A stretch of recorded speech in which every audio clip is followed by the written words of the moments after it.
Hello CS50, my name is Alberto Sebastian, and I have created this smart calculator in Python using Tinker, which is the standard graphical user interface library for Python.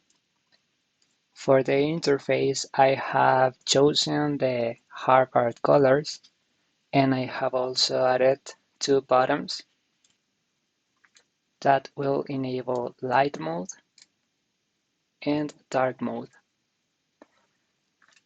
The calculator works just as any other calculator. It remembers the last result from the last operation.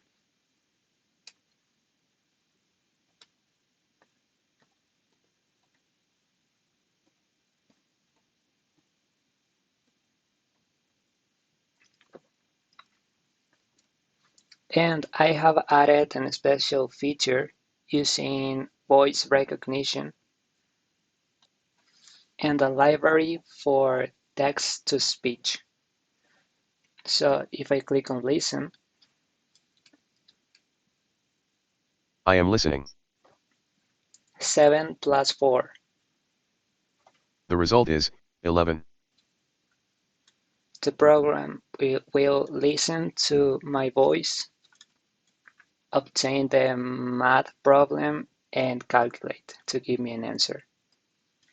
Thank you.